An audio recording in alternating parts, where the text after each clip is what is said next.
First Things First is sponsored by Gillette, the best a man can get. Back here, First Things First. Look who's here. FS1 NBA analyst Sarah Kusta. Thanks for having me back again. We love having you here, Sarah. Thank you. A lot of basketball to discuss. Who better to discuss it with? Oh, yeah. Sarah, rumor has it Houston has a problem. It is being reported that there is turmoil in the Rockets organization, most notably friction between the two superstars, James Harden and Chris Paul. Rockets GM Daryl Morey tried to downplay the reports of animosity. Take a listen. We have two high-level competitors, Chris and James, who their only goal in life at this point is to win the title. They've accomplished everything else. They're both going to be first ballot Hall of Famers. Basically, two competitive superstars at that level, there's going to be times when they're extremely competitive, extremely focused on, how do we get to that next level? And when we don't, there's going to be frustration. And I'm frustrated. Our top players are frustrated. Mike D'Antoni's frustrated. We want to take the last step and be the champion. And I think it's good that there's tension in the sense that we all want to win. Clearly, Daryl Morey downplaying anything going on between these two. What was your reaction when you heard all this? I feel like we've kind of been talking about this and have had dialogue about the tension between these two since the end of the postseason. And a lot of that was understandable given the fact of how they finished the year. And it's very true. They are winners. They want to compete for a championship. They probably thought what they had was an opportunity to get there given the Kevin Durant injury and the way things finished out. However, what I was most curious about in reading the Tim McMahon article that he discussed some of this was the difference in the playing style. And there's been so much talk about how the Houston Rockets play because of James Harden, because of his efficiency in isolation. A part of why they choose to play that way is because he's been doing historic things that we have not seen because of the talents that he has. And Mike D'Antoni also factors into this, given the fact that there has been discussion and issues with his contract, if there will be an extension. So I think with all of that in its totality is why the Houston Rockets have a lot of decisions to make. And the landscape of the NBA has changed with the injuries of Kevin Durant and Klay Thompson.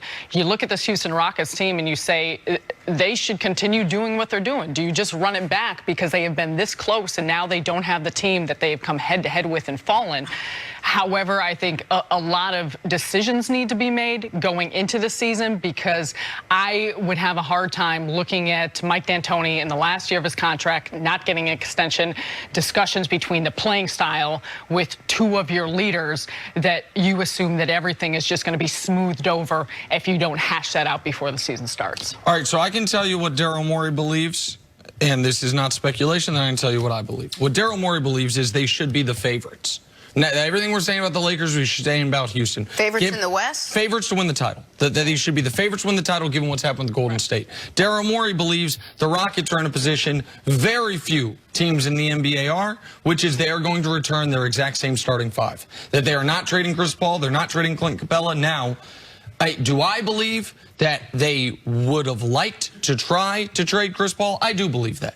I think Chris Paul is a big part of the problem here. More on that in a moment. Do I believe they would have liked to potentially trade Clint Capella if the Warriors were returning everyone? Absolutely, because if you're obsessed with getting through the Warriors, Clint Capella has shown at this point he's not super useful against those Golden State Warriors. Similarly, Kevin Love was a really good player against a bunch of teams, not very useful against the Golden State Warriors, which is why even after the Cavs won the title in 16, they were shopping Kevin Love potentially because they knew they were going to have to go through Golden State. So Daryl thinks a lot of this is overblown and thinks that there's regular tension between Chris Paul and James Harden that there would be on any team.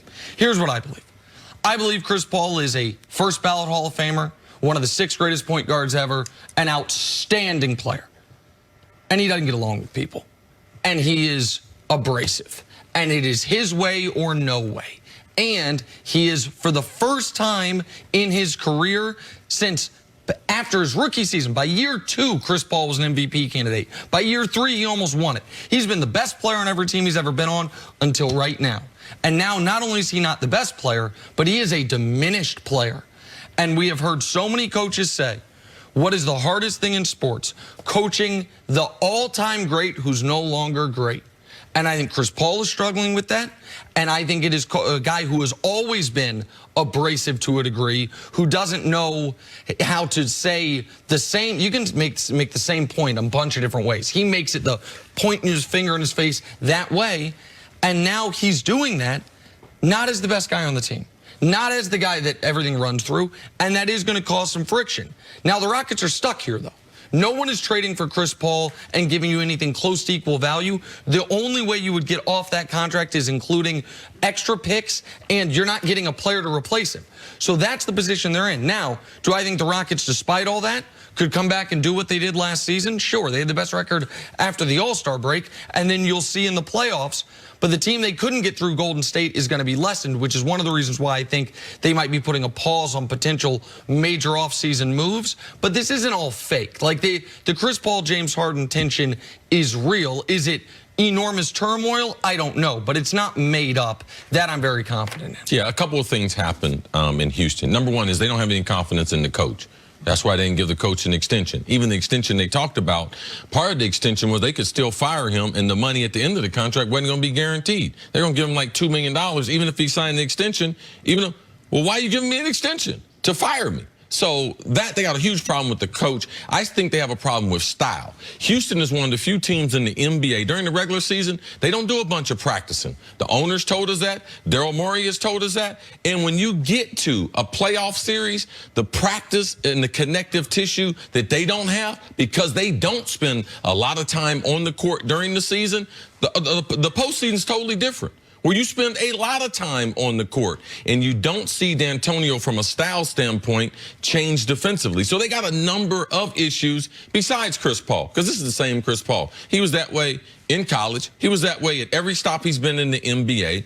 And Harden's biggest problem is he looked at his critics. He looked at what people were saying. He wasn't going to be in shape. He's perfected that. Isolation ball, pick and pop, he's mastered that. So him being great has affected Chris Paul, right, because Chris Paul is used to driving the car.